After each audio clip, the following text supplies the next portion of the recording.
Mike Johnson is the Speaker of the House of Representatives, third in line to the presidency, the most powerful position in Congress, and right now, he is terrified.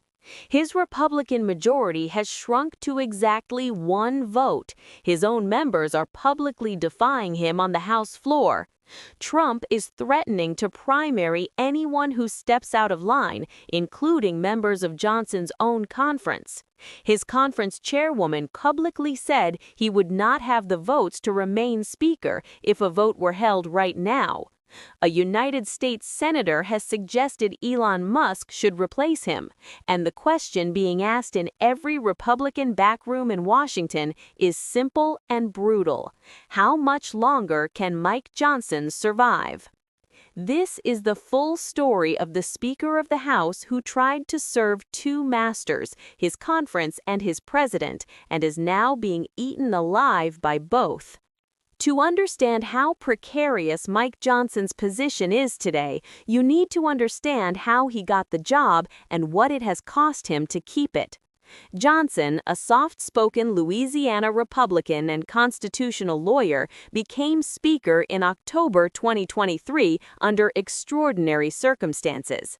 He was the fourth Republican nominee in a chaotic, weeks-long process after the House ousted Kevin McCarthy in an unprecedented motion to vacate.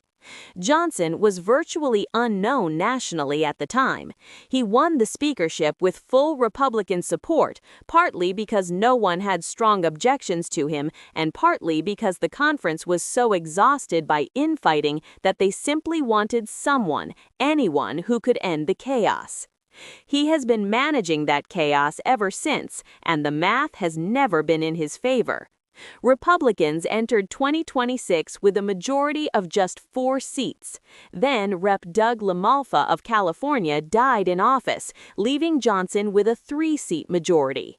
Then Marjorie Taylor Greene, a reliable Republican vote, whatever else she was, resigned her seat to run for Senate in Georgia. That left Johnson with a 2-seat majority. Then the swearing in of a new House Democrat after a special election in a blue-leaning district reduced it to a 1-seat majority. 1 seat in a 435-member chamber. That means Johnson can lose precisely 1 Republican on any party-lined vote and still pass legislation. Lose 2 and he fails. His job is safe for now, since House Republicans have no appetite for a nasty battle to replace the Louisiana Republican with their slim majority. But whether he can remain the leader of his conference after the midterms is not yet certain, and very well could rest on whether Trump wants to keep him. The past 2 weeks have produced a series of humiliating public defeats for Johnson on the House floor, and each one has chipped away at what little authority he had left. It started with tariffs. When Trump's tariff policy came under pressure in the House, Johnson tried to use a procedural maneuver, a rules vote, to block Democrats from forcing floor votes to repeal Trump's emergency tariffs. It failed. 3 Republicans joined Democrats in a vote to reject his latest ploy: Don Bacon of Nebraska, Kevin Kiley of California, and Thomas Massie of Kentucky. Johnson kept the vote open for about an hour as leadership tried to flip votes. He could not. Then 6 Republicans sided with Democrats in a vote supporting a resolution to repeal Trump's Mexico tariffs, Brazil tariffs, Liberation Day global tariffs, and others, hoping to keep the issue in the headlines, continuously pit Republicans against Trump, and sharply criticize vulnerable Republicans who don't back their bills. Then came the Obamacare vote, possibly the most damaging rebellion of all. 17 House Republicans joined Democrats, against Johnson's wishes, to extend the enhanced Obamacare tax credits that 22 million working Americans and small businesses use to pay for skyrocketing health insurance premiums on the Affordable Care Act marketplace. 17. That is not a small revolt. That is a conference in open mutiny. Conservative as well as centrist Republicans are privately demanding major shifts in their party leaders' tactics, with some no longer afraid of calling Johnson out publicly and using him as a political punching bag to air their own grievances, giving him little room to maneuver. One Republican congressman, Doug LaMalfa, who has since passed away, captured the mood of the conference perfectly before his death, saying the 43-day government shutdown had wasted critical time, while the majority was slim. That 43-day shutdown just froze getting work done here, and with our majorities, we feel like we gotta get work done, and so that kind of wasted a bunch of our time in the majority status. Trump's response to Republicans defying him on tariffs has been characteristic: public threats and retribution. Trump demanded on social media that the 5 Republicans who voted against him on tariffs never be elected to office again. He vowed political consequences for any member who crossed him.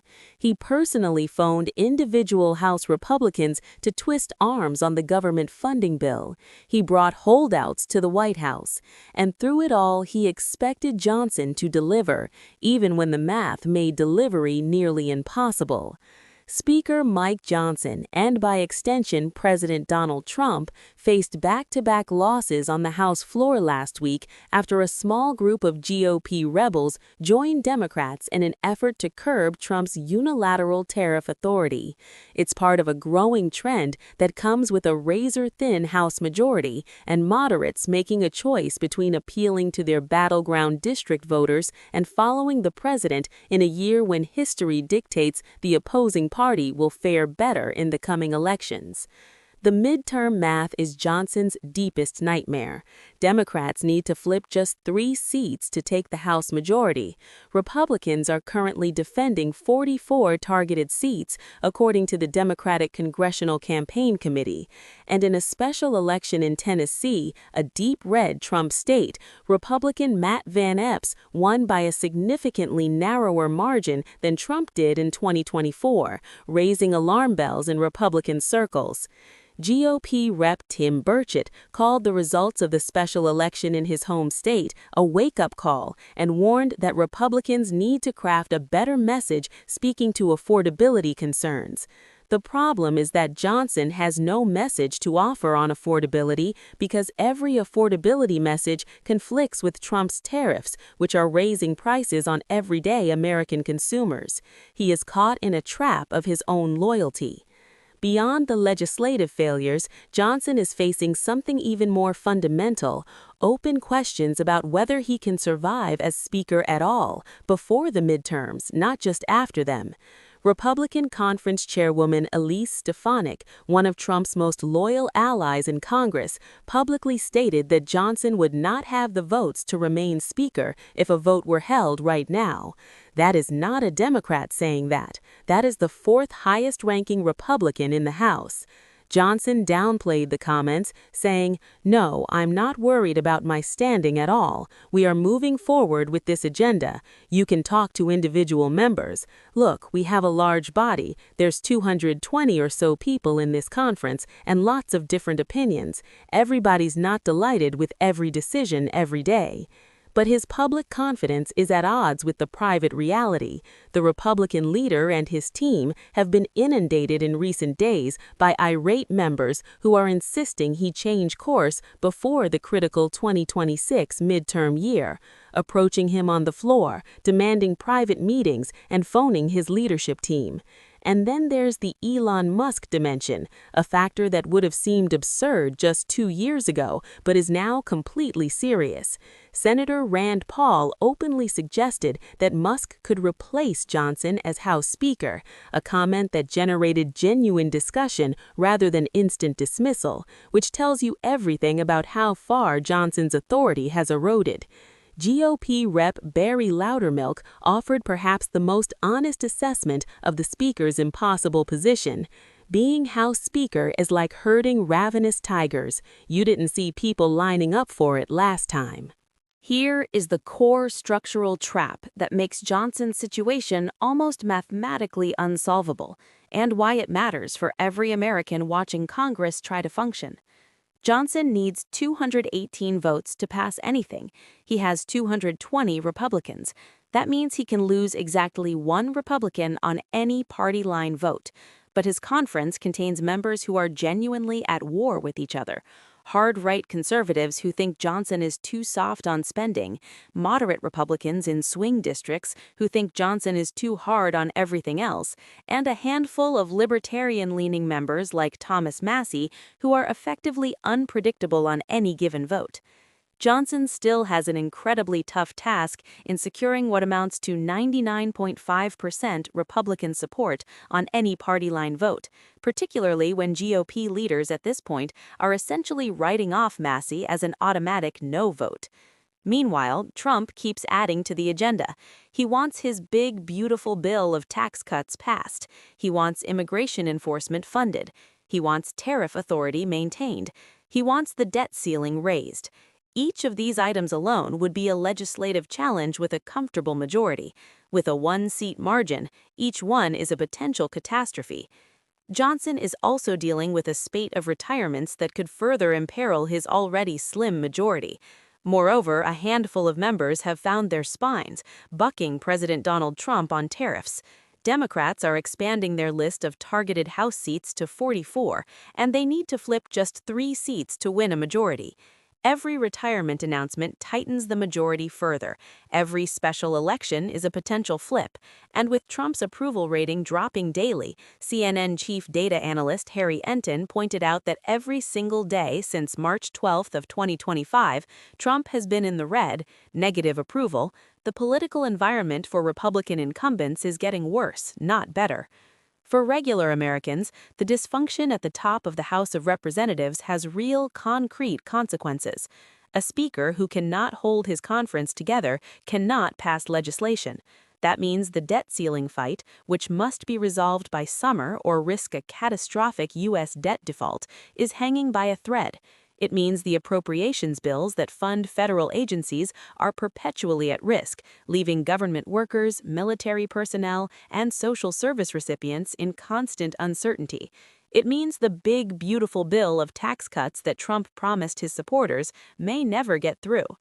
It also means that oversight, Congress's most important check on executive power, is being neglected. Johnson's House has been consumed with a battle over releasing the Jeffrey Epstein case files and the 43-day government shutdown. His leadership team has yet to put forward an agenda for the conference to pursue for the months ahead. With 9 months until the midterms and a one-seat majority, an agenda seems further away than ever. The irony that Democrats and many independent voters have noticed is this: the Republican Party ran in 2024 on a promise to restore order, competence, and American greatness. What they have delivered in the House is 2 government shutdowns, back-to-back floor defeats, a rebellion over tariffs, a speaker whose own chairwoman says he lacks the votes to keep his job, and a legislative calendar that has produced almost nothing.